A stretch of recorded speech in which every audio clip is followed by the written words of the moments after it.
जय हिंद दोस्तों, बहुत बहुत स्वागत है आप सभी का आपके अपने YouTube प्लेटफॉर्म शिक्षा संकल्प पर। आशा करता हूं कि आप लोग बहुत ही बेहतर होंगे और यूपी बीएड एंट्रेंस एग्ज़ाम 2023 की तैयारी में मेहनत के साथ एक बेहतर रणनीति के साथ लगे होंगे। साथियों, आज की इस वीडियो के माध्यम से यूपी बीएड एंट्रेंस एग्ज़ाम 2023 के लिए बहुत ही महत्वपूर्ण प्रश्नों को कवर करेंगे, जो कि इंपॉर्टेंट क्वेश्चंस हैं। आप लोग अंत तक बने रहिएगा, पूरी वीडियो को फॉलो करिएगा। पंडित बिरजू महाराज का संबंध किस शास्त्रीय नृत्य से है? तो याद रखिएगा, कत्थक से संबंधित है पंडित बिरजू महाराज। याद रखेंगे, पंडित बिरजू महाराज जो है कत्थक से संबंधित है। इंपॉर्टेंट क्वेश्चन है, कई बार जो है क्वेश्चन पूछा जा चुका है। फीफा का मुख्यालय कहाँ स्थित है? फीफा का मुख्यालय जो है ज्यूरिख स्विट्जरलैंड में स्थित है। याद रखेंगे, ज्यूरिख स्विट्जरलैंड में जो है फीफा का मुख्यालय स्थित है। चलिए, संवैधानिक उपचारों के अधिकार को संविधान का हृदय और आत्मा किसने कहा है? Doctor B R. अम्बेडकर ने जो है संवैधानिक उपचारों के अधिकार को संविधान का हृदय और आत्मा कहा है। Doctor B R. अम्बेडकर ने। विधवा पुनर्विवाह के पक्ष में किसने आंदोलन चलाया था? विधवा पुनर्विवाह के पक्ष में जो है ईश्वर चंद्र विद्यासागर ने जो है आंदोलन चलाया। साथियों, सारे क्वेश्चन इंपॉर्टेंट हैं। अगर आप चैनल पर नए हैं और यूपी बीएड एंट्रेंस एग्जाम 2023 की तैयारी में लगे हुए हैं तो साथियों, शिक्षा संकल्प से आप लोग जरूर जुड़िएगा। निश्चित रूप से यहाँ से आपको हेल्प मिलेगी। 2011 की जनगणना के अनुसार निम्न में से कौन दूसरा सबसे कम आबादी वाला राज्य है? मिजोरम जो है दूसरा सबसे कम आबादी वाला राज्य है 2011 की जनगणना के अनुसार। चलिए, अगला प्रश्न देखेंगे। किस पंचवर्षीय योजना का उद्देश्य बुनियादी और भारी उद्योगों के विकास पर विशेष जोर देने के साथ तेजी से औद्योगिकीकरण था? तो याद रखेंगे, द्वितीय पंचवर्षीय योजना का उद्देश्य था। ठीक है, चलिए, कार्बन की परमाणु संख्या कितनी होती है? 6 होती है। याद रखेंगे, कार्बन की परमाणु संख्या जो होती है 6 होती है। आइए, बेंगलुरु टेक समिट कि रजत जयंती संस्करण का उद्घाटन किसने किया? प्रधानमंत्री नरेंद्र मोदी जी ने किया है। याद रखेंगे, बेंगलुरु टेक समिट का उद्घाटन जो है प्रधानमंत्री नरेंद्र मोदी जी के द्वारा किया गया है। चलिए, केरल का सबसे ऊंचा जलप्रपात कौन सा है? केरल का सबसे ऊंचा जलप्रपात याद रखेंगे अथिरापल्ली जलप्रपात है। अथिरापल्ली जलप्रपात है। प्रधानमंत्री कौशल विकास योजना कब शुरू हुई?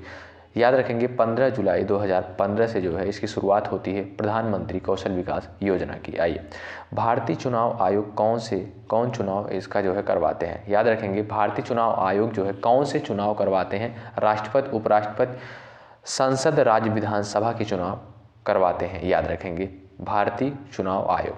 चलिए भाई, अरुणाचल प्रदेश में मनाया जाने वाला उत्सव तोरग्या कितने दिन तक चलता है? याद रखेंगे, 3 दिन तक चलता है, 10, 11 और 12 जनवरी, तोरग्या त्यौहार। चलिए, आयरन की कमी से कौन सा रोग होता है? एनीमिया। इंपॉर्टेंट क्वेश्चन है, ध्यान रखेंगे, आयरन की कमी से एनीमिया होता। कुचिपुड़ी नृत्य का शुभारंभ किसकी याद में किया गया? याद रखेंगे, सिद्धेंद्र योगी की याद में जो है कुचिपुड़ी नृत्य का शुभारंभ किया गया। आइए, जून 2022 में महाराष्ट्र के मुख्यमंत्री कौन बने? एकनाथ शिंदे। चलिएगा, अगला प्रश्न देखिएगा। शिग्मोत्सव अथवा शिग्मोत्सव भारत के किस राज्य में मनाया जाता है? शिग्मोत्सव अथवा शिग्मोत्सव भारत के किस राज्य में मनाया जाता है? गोवा में। याद रखेंगे आप लोग, इंपॉर्टेंट प्रश्न ये भी है। नवंबर 2022 में बिहार उपचुनाव के गोपालगंज विधानसभा क्षेत्र से किसने जीत दर्ज की है? नवंबर 2022 में बिहार उपचुनाव के गोपालगंज विधानसभा क्षेत्र से किसने जीत दर्ज की है? कुसुम देवी ने। नाट्यशास्त्र के रचयिता कौन थे? नाट्यशास्त्र के रचयिता कौन थे? इंपॉर्टेंट क्वेश्चन है, भरत मुनि जो है नाट्यशास्त्र के रचयिता थे। आइए, विश्व का सबसे लंबा लिखित संविधान किस देश का संविधान है? तो याद रखेंगे, विश्व का सबसे लंबा और लिखित संविधान जो है भारत का है, अपने भारत देश का है। इंपॉर्टेंट प्रश्न है, याद रखेंगे आप लोग। चलिए, 2011 की जनगणना के अनुसार निम्न में से किस राज्य की जनसंख्या घनत्व सबसे कम है? अरुणाचल प्रदेश की। याद रखेंगे, 2011 की जनगणना के अनुसार जो है जनसंख्या घनत्व सबसे कम जो है अरुणाचल प्रदेश की है। आइए, कबड्डी के कोर्ट की लंबाई कितनी होती है? 13 मीटर होती है, यानी 43 फीट। चलिए, चरक किससे संबंधित है? चरक जो है किससे संबंधित है? चिकित्सा या जो है आयुर्वेद से संबंधित है चरक। आइए, उत्तर भारत में मई जून में चलने वाली गर्म हवाएं क्या कहलाती हैं? उत्तर भारत में मई जून में चलने वाली गर्म हवाएं क्या कहलाती हैं? लू याद रखेंगे। चलिए भाई, परमाणु त्रिज्या क्या होती है? परमाणु त्रिज्या क्या होती है? याद रखेंगे, किसी परमाणु के नाभिक केंद्र से उसके बाहरी इलेक्ट्रॉन कक्ष के बीच की दूरी जो है परमाणु त्रिज्या कहलाती है। आइए अगला प्रश्न देखेंगे।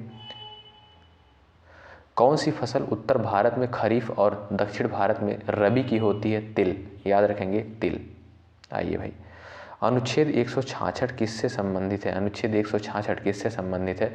राज्य की सरकार के कार्य का संचालन राज्यपाल द्वारा माना जाएगा। राज्य की सरकार के कार्य का संचालन जो है राज्यपाल द्वारा माना जाएगा, यह जो है अनुच्छेद 166 में वर्णित है। जिसका कोई नाथ ना हो अनाथ कहलाता है। चलिए भाई, तो साथियों, आज की इस वीडियो के माध्यम से हमने सामान्य ज्ञान के कुछ प्रश्नों को कवर किया था, जो कि यूपी बीएड प्रवेश परीक्षा 2023 के लिए इम्पॉर्टेंट है। आप लोग इन सारे क्वेश्चंस को कवर करिए, इम्पॉर्टेंट प्रश्न हैं। बहुत बहुत धन्यवाद अंत तक बने रहने के लिए। अगर आप चैनल पर नए हैं, जुड़ जाइएगा, चैनल को सब्सक्राइब करके बेल आइकन को प्रेस कर दीजिएगा, जिससे हमारी आने वाली वीडियोज़ आप सभी तक पहुँच सकें। बहुत बहुत धन्यवाद। जय हिंद, जय भारत।